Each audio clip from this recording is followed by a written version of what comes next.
Distinguished Dean of the Faculty, Professor Alexander Golichenko, Vice Dean, Professor Natalia Kozlova, the Chair of the Conference, Professor Ivri, most honored guests and participants, dear friends.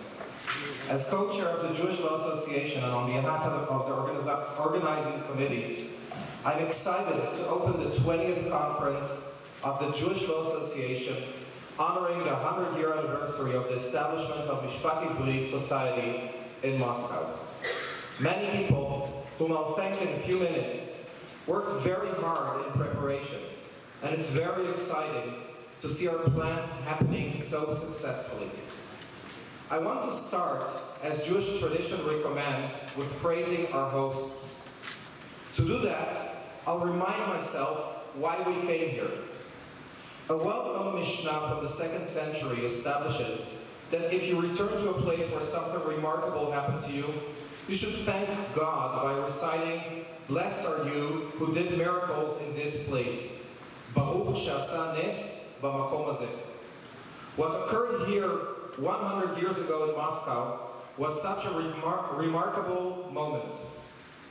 As legal scholars and social scientists, we know that just as law should be understood in its context, so are significant legal changes connected to the place they happen. The special blessing when returning to the geographical place of occurrence expresses the same insight. The Jewish law movement didn't start in Poland, didn't start in New York, or Jerusalem, or even in the emerging Tel Aviv, nor in Odessa, or in any other Jewish center, but here and then, in Moscow, 1918. Towards the end of the Great War, Moscow was torn between universalist ideals and national cultural revival, between the old and the new, the law and the revolution. It was also a place where Jews had the opportunity to study law and argue about their nationality. So it was here when a small group of Jewish jurists initiated the Jewish Law Society that set as its goal, and I quote, "to study the law in its Jewish national context in order to continue its development with renewed creativity in our land, the land of the past and the future, upon our historical foundations." In the context of ideologies in Moscow, which sought to build a new world on the ruins of the existing world of violence, they proposed to seek a national future based on the renewal of the treasures of the past. Following them, Jewish law since has celebrated tensions between innovation and continuity, utopian theory and practical responsibility, scholarship and implementation. Therefore, being here in Moscow in honor of this anniversary is very symbolic for us, the scholars of Mishpat Ivri. Moscow State University graciously agreed to host this special gathering.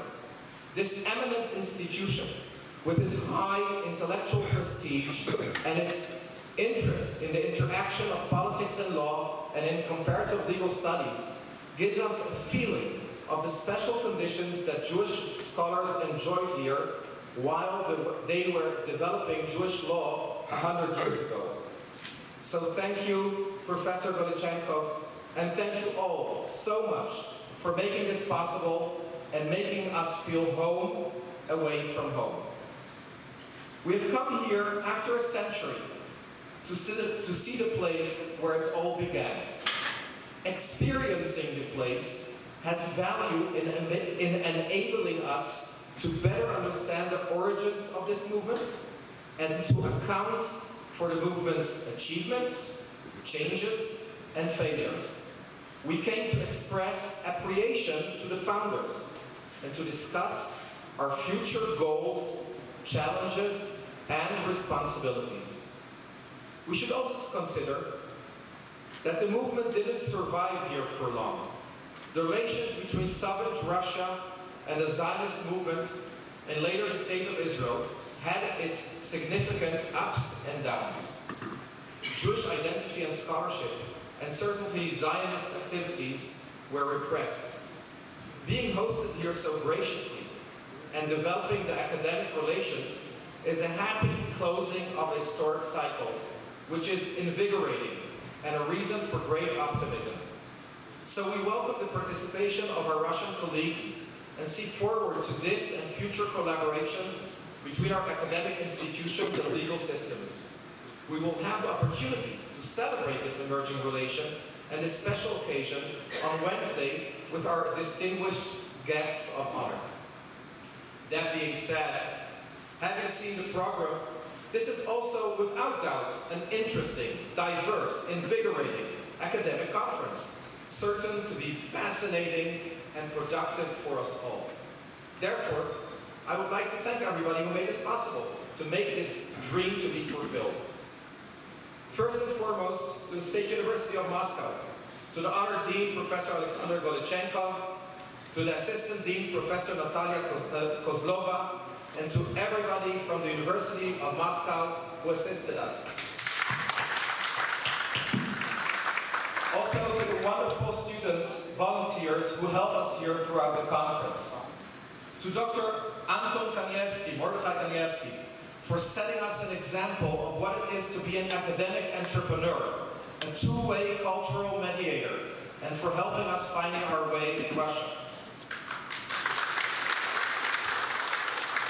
To the Maori company, and particularly to Irena for all the logistics. To Tel Aviv University that took upon itself most of the funding and the fundraising for the conference. To the Dean, Professor Sharon Chenas, to Ayelet Avriel, the wonderful administration of the conference. Without her, we wouldn't be here. We owe special gratitude to Dr. Chaim Ben Yaakov from the Public Relations Department, who took upon himself both the fundraising and all the aspects of contact with Russia, and to the Russian Euro-Asian Jewish Congress. And finally, to Professor Ivri, who thought about this marvelous idea and worked relentlessly for the best part of last year, day and night, to make this conference happen. Thank you. I'm very honored to invite our host, the Vice Dean of the Law School at Moscow State University, Professor Kozlova, to greet us in the name of the faculty and the Dean.